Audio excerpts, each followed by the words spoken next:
Deuxième partie de ce local génial, toujours avec mon couple d'amoureux, quasiment le doc pour l'agenda concert de la semaine et Samuel Buchwalder pour sa chronique Un bout d'histoire. On va prendre la direction du château d'Azay-les-Rideaux. Ouais, 500 ans. 500 ans d'histoire, on verra ça dans quelques instants. Mais d'abord, pour démarrer cette deuxième partie, place à une graine de talent. Il s'appelle Nathan Châtelain. Bonsoir Nathan. Bonsoir. Jeune ventriloque de 19 ans, alias Denis et Mataniel. Ton nom d'artiste, c'est Mataniel. Et puis ta marionnette, c'est Denis. Bonjour Denis. Bonjour, comment ça va? Ben, ça va très bien, on est ravis de t'accueillir. Surtout que Denis, c'est une marionnette made in Touraine. C'est ça, par Mehdi Garrigue, qui est le marionnettiste, donc, entre autres, de Jeff Panaclock, de Capucine, et donc du coup du mien également. Voilà. Et on l'embrasse parce qu'il est en coulisses ce soir, Ouais, Mehdi. Donc on le recevra en plateau. Je voulais le recevoir, donc on le recevra. Ça c'est chouette d'avoir quand même le créateur de, notamment Jean-Marc de Jeff Panaclock. Bah, j'ai toujours, quand j'étais petit, quand j'avais vu Jeff, en fait, j'avais vu la marionnette, j'avais beaucoup aimé le style qui me rappelait les Muppets de l'époque, et donc du coup, j'ai toujours voulu avoir une marionnette faite par ce monsieur, et voilà, voici Denis, quoi. Voilà, C'était un choix de ta part, tu voulais que ce soit ce... Voilà, je voulais que ce soit lui, pas un autre Bah, c'est le spécialiste quand même de la marionnette pour tout ce qui est ventriloquie. Hein.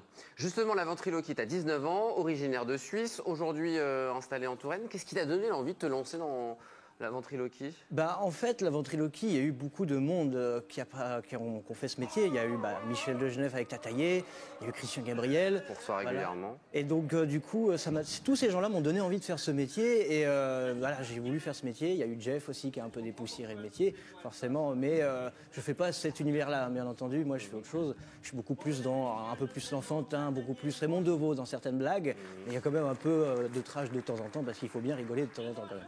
On fait comment pour s'entraîner, pour s'exercer? C'est dans le salon, à la maison, avec Denis sur les genoux? C'est ça, on peut dire ça. Oui, voilà, c'est ça, c'est de l'entraînement devant un miroir. Et puis, on s'entraîne pendant toute la journée. Ça dépend, ça peut être 8 heures par jour, une après-midi, une matinée. Enfin, il y a des formations pour être ventriloque, justement? Est-ce qu'on a une école de ventriloquie? Il n'y a pas d'école, malheureusement. Par contre, je vais m'apprêter à sortir sur YouTube un documentaire avec des témoignages de ventriloques pour expliquer un peu comment ça fonctionne et faire une sorte de formation visuelle, si je puis dire, mais en très court quand même. Alors, tu es en préparation d'un spectacle? Oui, c'est cela. Pour une tournée, tenez-vous bien, en France, en Suisse et pourquoi pas en Belgique? C'est ça. Tournée européenne, quoi. Ouais, voilà, on a peut-être un public belge. En fait, on a été contacté début d'année dernière par Énergie Belgique. Et quand on est sur les réseaux sociaux, on a énormément de gens belges qui nous écrivent en nous disant, voilà, on aimerait bien que tu viennes, etc. Donc, ouais, les Belges, peut-être un jour, on viendra. Qui sait? Ils aiment l'humour, les Belges. Hein. Bah oui, les Suisses aussi et les Français aussi. Ouais. Et les Tourangeaux aussi. Non, les Suisses, c'est plutôt le chocolat et les nôtres. C'est vrai que c'est plutôt pas mal. Ouais. L'idée dans les spectacles que tu veux mettre en place, tu le disais, des histoires modernes, des imitations, c'est un peu renouveler le genre de la ventriloquie? Oui, un petit peu, oui, parce qu'aujourd'hui, on fait beaucoup de blagues, un peu de chansonnettes, voilà, mais pas plus. C'est vrai que l'imitation, j'ai jamais vu de ventriloque personnellement faire de l'imitation vraiment à fond dedans comme Laurent Gérard. Donc moi, j'ai mes imitations à moi, donc je vais faire des chanteurs, par exemple Claude François, Charles Aznavour, Johnny Hallyday, et puis Denis va faire Kermit, voilà, tout ça. Denis va faire Kermit, on peut voir ce que ça donne, Denis? Tu veux que je fasse Kermit? Oui, tu fais Kermit, d'accord. Mesdames et messieurs, alors ça c'est pas Kermit, c'est Scooter. Ah, donc Scooter, c'est un imitateur de ouf. Oui, bah on a compris, oui. Non, et toi, tu fais quoi? Bah, moi, je fais des imitations de chanteurs. Des imitations de chanteurs, oui. Genre, Aznavour. C'est ça fait la bohème, ça ne veut plus. C'est Aznavour.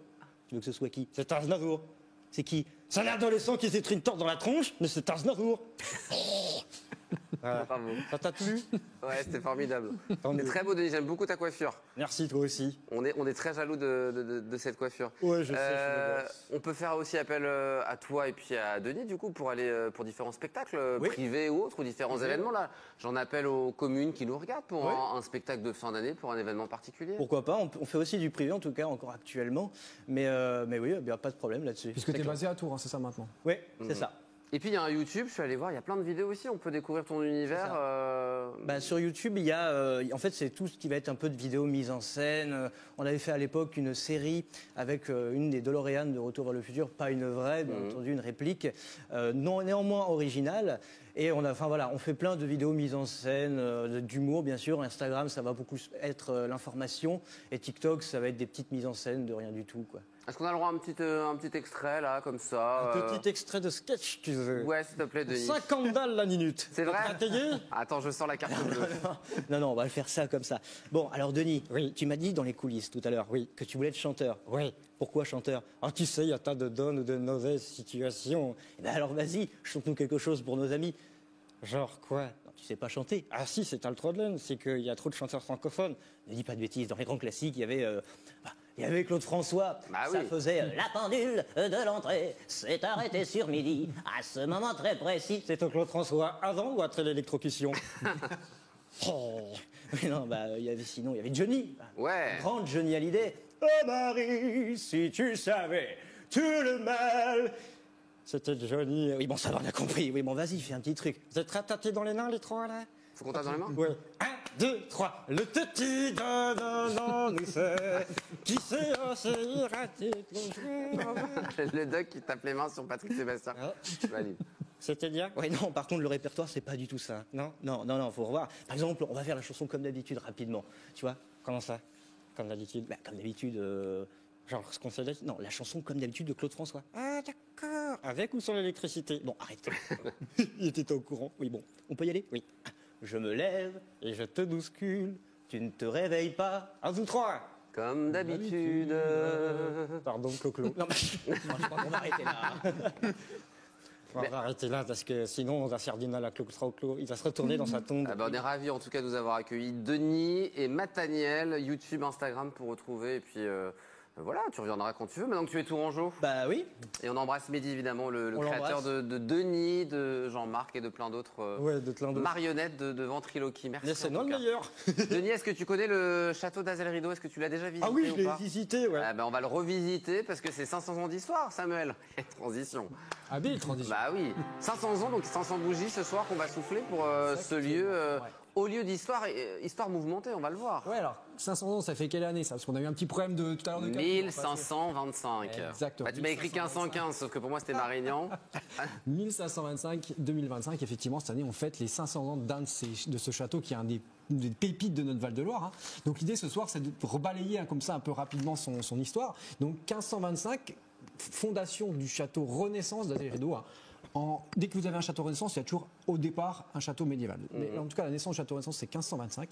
Et on le doit à Gilles Berthelot. Donc Gilles Berthelot, c'est un des ministres de François Ier. Il va pas en profiter très très longtemps de son château. Non, puisqu'il va être accusé de malversation. Donc après 10 ans après avoir eu son château, il prend la poudre d'escampette. Hop, François Ier confisque le château et va en faire don au chef de ses gardes en fait, qui va le conserver comme ça dans sa famille jusqu'à la Révolution française. Donc première étape, seconde étape, c'est la Révolution française. Alors il paraît qu'au moment de la Révolution française, le château est dans un piteux état, c'est De ça? manière générale, à la Révolution française, tout ce qui est château noble, on n'est pas fan. Non, Donc, ouais, ça passait pas très on fait bien. un peu de ménage et ça a été le cas à Azel Rideau. Hein, les propriétaires sont chassés et le château est dégradé. Sauf qu'en 1791, il y a un autre noble, Charles de Biencourt, qui lui va l'acheter, racheter et le restaurer. Vous allez me dire, le mec, il est quand même un peu sévèrement couillu de racheter Eh ben si, parce qu'en fait, Charles de Biencourt, il est favorable aux idées de la Révolution. Donc on va lui dire, ok, t'es des nôtres, donc vas-y, il n'y a pas de problème, tu peux restaurer le château. Et on lui doit beaucoup de choses à ce La Biencourt, silhouette parce du que château d'Azel Rideau c'est- telle voilà. qu'on la connaît aujourd'hui, telle qu'on la visite, c'est à Charles de Biencourt et à la famille Biencourt qu'on le doit. Ils vont totalement restaurer le château, refaire